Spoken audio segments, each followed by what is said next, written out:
Ça veut dire qu'il y a toute une ingénierie dans le monde de la communication qui vend l'image du professeur Kamto. C'est une bonne chose. Mais il ne faut pas penser que vous pouvez inféoder tous les autres organes de communication à faire le même travail. Quelqu'un me félicitait, je vais vous dire, d'avoir Bertrand Tuekam sur notre plateau. Je lui ai dit qu'il est là depuis 5 ans. Nous pas ça. Alors je lui ai dit que tu viens de le découvrir. Il me dit non, ça va. Depuis au moins 6 ans. Alors, il me dit ça va vous susciter de l'audimat des gens du MRC. Je lui ai dit on en a. Nous l'invitons pas pour ça. Il dit qu'il est là depuis. Il était étonné. Bertrand Tuekam est là. Tu parles du MRC. Non, tu es. L'autre là, vraiment. Roger Kiek, mutation de ton ami Alain Boyomo, et dit qu'il y a un duel, mais Dieu merci, à distance, entre Paul Biya et Maurice Kamto. Vous partagez cette opinion? Oui, mutation de mon frère, Alain-Georges Boyomo. Mais je vais d'abord vous surprendre en vous disant, et c'est un fait, que Maurice Kamto est actionnaire majoritaire de mutation. Ah bon? Ah, vous ne le saviez pas. Ah, ça c'est une révélation là. Il a acquis, y compris, les droits d'Aman Mana à l'époque. Parce qu'il y avait Prota Yarma, il y avait Kamto, il y avait Amandon, et c'est son journal. Et son journal peut dire ce qu'il... Est-il aussi actionnaire dans certaines chaînes de télévision? Je ne veux pas... je ne suis pas... faire une grosse révélation. Je ne suis pas à la conférence. Vous avez décidé de faire des non, révélations. non, vous savez, j'ai fait du chemin, je sais des choses. Je vous dis qu'il est... Vous pouvez vérifier. Non, mais on savait déjà qu'il était actionnaire au même niveau que Aman Mana, mais que Proté Ayarma, mais il avait repris les actions d'Aman Mana qui partait créer le jour à l'époque. Bon, je refais. C'est un... Donc pour l'instant, il est actionnaire majoritaire. C'est un journal. Vous savez, c'est mutation, c'est un journal de Maurice Kamto, selon Roger Kiek. Même en France, les Bolloré, les Lagardère, les médias, les grands médias sont dirigés par des manias des affaires et de la politique ailleurs. Berlusconi en Italie. Bon, ça c'est notre rôle aussi de vous donner ces informations, c'est-à-dire que c'est son journal. Au niveau de la télévision, ici... Laissons la télévision. Pourquoi laissons la télévision? Tout d'abord, j'étais en train de vous dire que il est actionnaire, membre influent de ce journal-là.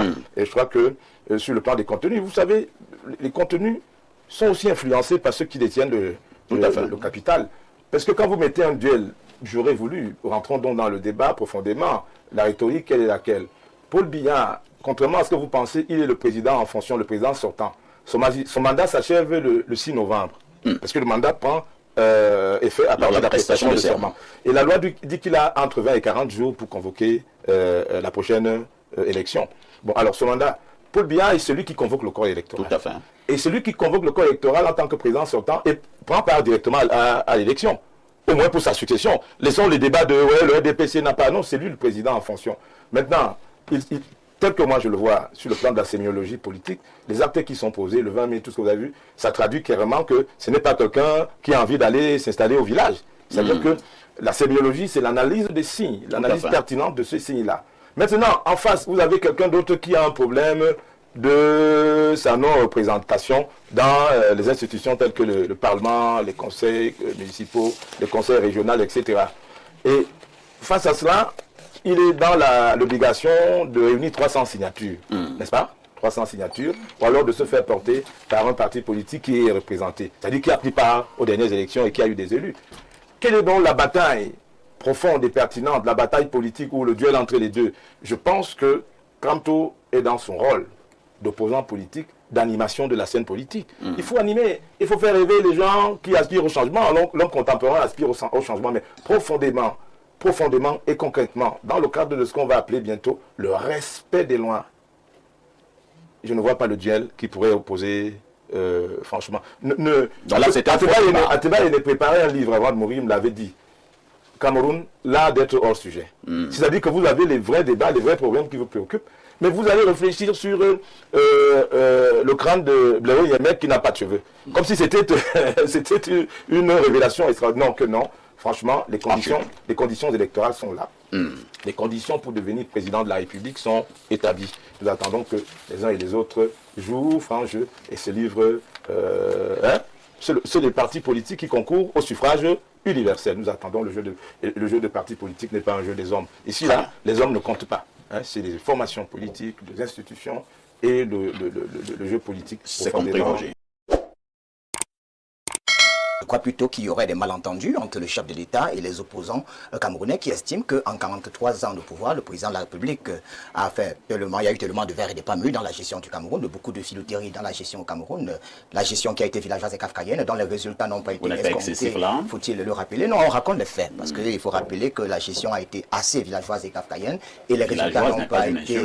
oui, c'est pas une insulte, parce que les gens qui disent village sont des citoyens. Et on a aussi constaté avec amertume et isolation que le mot privatisation au Cameroun, nous sommes la deuxième réserve hydraulique en Afrique après la République démocratique du Congo. Je voudrais vous rappeler que depuis une semaine, je n'ai pas d'électricité. Vous voyez, mon poisson s'est gâté, personne ne va me dédommager. Je ne me suis pas lavé depuis, j'ai renoué avec des vieilles habitudes. Et ça peut laisser un peu à désirer. Pour un pays où on dit département, on a 58 départements, au moins 50 sont baptisés par les eaux. Mais malheureusement, nous n'avons pas d'eau. Quelqu'un décide de vendre son eau. C'est-à-dire c'est le voisin qui doit te servir de l'eau. Ne dit-on pas souvent que l'eau c'est la vie? C'est-à-dire on prend de l'eau. À l'époque, on parlait plutôt de, c'était quelle structure encore, on a donné, c'était la SNEC, on avait de l'eau, des bonnes fontaines. Mais on dit croissance économique, aujourd'hui on n'a pas d'eau, moi je n'ai pas d'eau. On a pris carrément l'électricité. On peut se développer sans énergie? Non. Mais on a privatisé une société de souveraineté nationale, c'était le cas de la Sonel. Aujourd'hui, on nous parle par exemple d'un barrage qui produit 420 MW d'une bourgeoisie inutile, alors qu'on n'a pas d'électricité. Mais les appareils sont grillés à la maison. On va s'industrialiser comment alors qu'il y a des structures ici? On te fait comprendre qu'il y a une société du côté de la Sanaga où s'il y a 4 structures comme celle-là, on n'aura plus d'électricité. Ça veut dire qu'on devrait même déjà être au niveau du nucléaire, comme ça se fait du Vous êtes toujours dans le ciel. On est toujours dans le ciel. Les opposants camerounais revendiquent au président de la République de réacheter les sociétés qu'il a privatisées, notamment l'eau, l'électricité, ce qui n'est pas normal. Alors, il y a de cela, Mathusalem, on avait l'une des plus belles compagnies. En clair, il a raison. Quand on veut donner de l'eau, de l'électricité, et tout ce dont Paul Biya a privé la population à ces gens-là. En tout cas, c'est mon heure de gloire. C'est mon heure de gloire. Je constate avec amertume qu'il y a de cela. Mathusalem, on avait une compagnie qu'on aimait de tout ça. On avait Camer. Aujourd'hui, on peut parler de Cameco, ça existe, ça décolle? Non, juste peut-être en Centrafrique. On avait carrément un avion présidentiel qu'on appelait le Pélican. Je ne sais pas si aujourd'hui on en a. On est quitté de l'excellence vers la médiocrité. Ce que les opposants recrutent, parce qu'à l'époque on avait carrément Camerail. Aujourd'hui on avait la régie Vercam. On a aussi privatisé. Est-ce que vous savez que Bolloré ne porte même pas pitié? C'est-à-dire le train là c'est destiné pour les marchandises. Vous entrez dans les trains moyennes. Si vous avez été incapable de gérer votre rail, Bolloré ne vient pas au Cameroun pour vos beaux yeux. On n'a pas accusé Bolloré, on constate juste qu'on est quitté de l'excellence pour la médiocrité. Est-ce que vous savez qu'il y a de cela 30 ans, on avait des salles de cinéma. Aujourd'hui, on n'a plus de salles de cinéma parce qu'on vit le cinéma dans la rue. On a des échanges simplifiés, on a des axes lourds, 20 heures vraiment fait. Il y a eu 15 morts sur l'axe lourd, il y a des axes lourds. On n'a rien fait du tout. Le taux de chômage est revu à la hausse, la misère à pignon sur rue, on a les plus mauvaises routes. Regardez un peu Yaoundé, ça ressemble à quoi? Une bourgade. Il félicitait notamment ceux qui sont chargés des routes, c'est-à-dire on a des nids un peu de poules partout. Est-ce que vous savez qu'au Sénégal, ils venaient d'inaugurer carrément ce qu'on appelle le TER? Vous avez entendu parler du TER? Il y a des pays. Bon, moi je crois que ce n'est pas la chaîne de Biya ici. Nous avons encore moins celle de Kamto. Bon, non, c'est sûr que ce n'est pas celle de Kamto. C'était sûr. Mais je voulais préciser que ce n'est pas celle de Biya. Tout à fait. Nous venons de découvrir que Kamto a préparé son entrée en politique depuis longtemps. Il a des organes de presse. Oui, puisque et je crois qu'il était actionnaire il y a longtemps. Amanmana a été directeur de publication. Bon, maintenant, on peut... Batongé voilà, on peut donc mettre... a été directeur de publication. Et puis, bon, on peut donc mettre les choses les unes à côté des autres. Vous avez souvent vu les sorties du frère Amanmana. Tout à fait. Alors, il faut que les Camerounais sachent que... D'abord, moi, je ne suis pas bête. Moi, je suis pas bête. Personne ne peut m'entraîner sur sa voie. Même s'il se croit très fin. Ça veut dire qu'il y a toute une ingénierie dans le monde de la communication qui vend l'image du professeur Kamto. C'est une bonne chose. Mais il ne faut pas penser que vous pouvez inféoder tous les autres organes de communication à faire le même travail. Quelqu'un me félicitait, je vais vous dire, d'avoir Bertrand Tuekam sur notre plateau. Je lui ai dit qu'il est là depuis 5 ans. Nous nous sommes depuis 5 ans. Alors je lui ai dit que tu viens de le découvrir. Et il me dit non, ça va. Depuis au moins 6 ans. Alors il me dit ça va vous susciter de l'audimat des gens du MRC. Je lui ai dit on en a. Nous l'invitons pas pour ça. Il dit qu'il est là depuis. Il était Bertrand Tuekam est là. Parlant du MRC. Non, tu es. L'autre là, vraiment. J'ai un oncle qui est pasteur. Il a donc rencontré son cousin prêtre. Lors d'une célébration écuménique, le prêtre veut prendre l'affaire des catholiques très au sérieux. Il dit au pasteur, tu sais, pour nous la communion c'est très spirituel. Le pasteur lui dit, il faut raconter ça aux vieilles femmes. Donc vraiment mon frère, tu es membre du MRC, tu peux pas... Adhérent sympathique. Non, vraiment. Donc moi j'ai de l'affection pour le MRC. Voilà. Moi, je ne suis pas donc je dis ceci, il faudrait que dans l'univers médiatique, qu'on ait des journalistes neutres, qu'on peut faire ici, des consultants dur avec toutes les ailes. Parce que ce week-end seulement, j'ai été interpellé 3 fois par les membres puissants du RDPC sur ma sortie de dimanche. Et le MS m'a félicité. Tu parlais alors comme ça. Moi, je ne parlais pas. Oui, le MS m'a félicité. Tu vas en parler comme ça.